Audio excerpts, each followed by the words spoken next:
سب سے پہلے BBC میں کام کیا.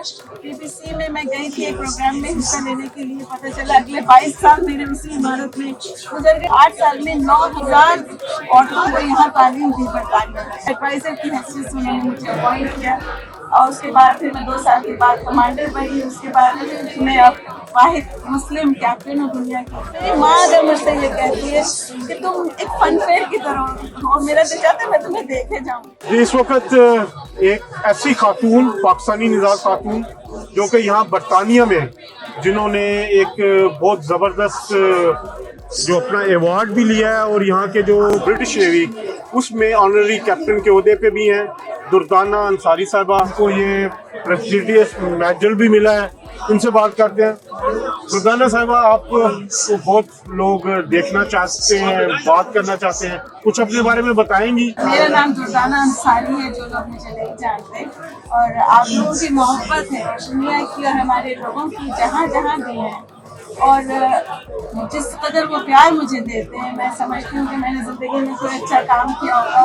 والدین کی دعائیں ہیں اور ہمیشہ پاکستان کا نام جو ہے وہ آپ کے ساتھ رہتا ہے. میں صرف یہ کہنا چاہتی ہوں کہ اسٹرگلس کی بات جب آتی ہے تو وہ ہر میدان سے. آپ یہ نہ سوچیے کہ آپ کو کچھ بننے کے لیے، کچھ ایوارڈز لینے کے لیے. میں ایوارڈز لینے کے لیے کبھی کچھ کام نہیں کرتی. میں کام کرتی ہوں ایک فوکس رہ کر اور جینوئن طریقے سے کوشش کرتی ہوں میں. اور میری کوشش ہوتی ہے کہ میں جو بھی میں نے سیکھا ہے، جو بھی میں جس راہ سے گزری ہوں، میں اپنے لوگوں کو بتاؤں یا جو لوگ مجھ سے استفادہ کرنا چاہتے ہیں. آپ کا پاکستان سے تعلق کس جگہ سے؟ میرے جی اسلام آباد سے. پاکستان میں کب سے آئیں، کب آپ یہاں پہ آئی، تھوڑا سا بتائیے گا. بہت لمبی بات ہے یہ. میں 16 سال کی تھی جب میری شادی ہو گئی تھی اور مجھ سے یہ کہا گیا تھا کہ تم ایک پاکستانی لڑکی کی طرح بہیو کرو. تو مجھے سمجھ نہیں آتا تھا کہ یہ کیا سوال ہے اور کیسی سچویشن ہے کہ میں پاکستانی لڑکی کی طرح بہیو کروں. تو مجھے آہستہ آہستہ اندازہ ہوا، کیونکہ ہم جب چھوٹے ہوتے ہیں تو ہمارے والدین ہمیں ایک بہت کھلا سا میدان دیتے ہیں پاکستان میں رہ کے، لیکن جب آپ برطانیہ جیسے ویسٹ ملک میں جاتے ہیں تو دنیا بالکل مختلف ہوتی ہے. وہاں کی فضا مختلف ہے، وہاں کی زبان، وہاں کا کلچر. اس کے لیے ایک چھوٹا انسان اس وقت کا بچہ جو ہے وہ سمجھ نہیں پاتا. اچھا، آپ جب یہاں آپ نے جو کام کیا یا جاب کی اس کے بارے میں تھوڑا سا بتائیں. میں نے سب سے پہلے BBC میں کام کیا. BBC میں گئی تھی ایک پروگرام میں حصہ لینے کے لیے. پتہ چلا اگلے 22 سال میرے اسی عمارت میں گزر گئے. لیکن اس عمارت میں رہ کے میں مختلف سیکشنز تھے اس میں نے جانا شروع، محنت کر کے. آپ ایز اے براڈ کاسٹر تھی؟ جی، میں براڈ کاسٹر جب ہوتا ہے وہ ہمیشہ رہتا ہے. جی. تو BBC میں اردو سروس میں شروع کیا کام. اس کے بعد پھر میں انگریزی پہ چلی گئی. میں ورلڈ ٹوڈے جو ان کا مین کرنٹ افیئرس کا پروگرام ہے اس کے پروڈیوسر بنی، نیوز آور کی پروڈیوسر بنی. اس کے بعد پھر مجھے ایک چیریٹی نے اپنے لیے بلایا اور انہوں نے کہا کہ مسلمان عورتوں کو یہاں تعلیم دینے کا کام کرنا ہے. تو مجھے بالکل علم نہیں تھا کہ بھائی میں کہاں براڈ کاسٹر ہوں، کہاں چیریٹی میں.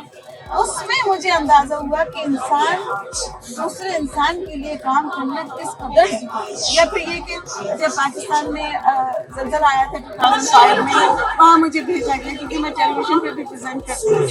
تو وہاں مجھے دیکھ کے یہ ہوا کہ یہ تو زندگی ابھی کچھ نہیں ہے، ابھی تو مجھے بہت سا کام کرنا ہے کیونکہ ہر شخص میری طرف بڑھتا ہے. وہاں سے پتہ نہیں اللہ تعالیٰ نے اس وقت آواز سنی یا دل کی آواز تھی کہ مجھے پھر وہ چیریٹی کا ڈائریکٹر بنائیں گے. اور ہم نے کوئی 8 سال میں 9000 عورتوں کو یہاں تعلیم دی برطانیہ میں، انگریزی اور IT. بس وہ کرتے کرتے پھر مجھے نیوی نے بلا لیا. یہ کیا کہانی ہے جو برٹش نیوی میں آج آپ یونیفارم میں بھی ہیں پوری، اور اس کی اسٹوری کیا بتائیں؟ میں سمجھتی ہوں کہ میں تصور بھی نہیں کیا تھا کبھی. اور جب یہ یونیفارم پہنا گیا اور مجھے اس سے پہلے نیوی کا لیفٹیننٹ کمانڈر مجھ سے کہا گیا تو میری سمجھ میں نہیں آیا کہ یہ خط میں لکھا کیا ہے. لیکن پھر آہستہ آہستہ پتہ چلا کہ میں ایڈوائزر کی حیثیت سے انہوں نے مجھے اپوائنٹ کیا. اور اس کے بعد پھر میں 2 سال کے بعد کمانڈر بنی. اس کے بعد میں اب واحد مسلم کیپٹن ہوں دنیا کی. اچھا، برٹش رائل نیوی کی پہلی مسلم جو ہے وہ کیپٹن ہے، آنرری کیپٹن ہے، جو کہ میرا کرنل کے ایکویلنٹ ہوتا ہے. ہاں، تو آپ کا یہ جو عہدہ ملا ہے آپ کو، تو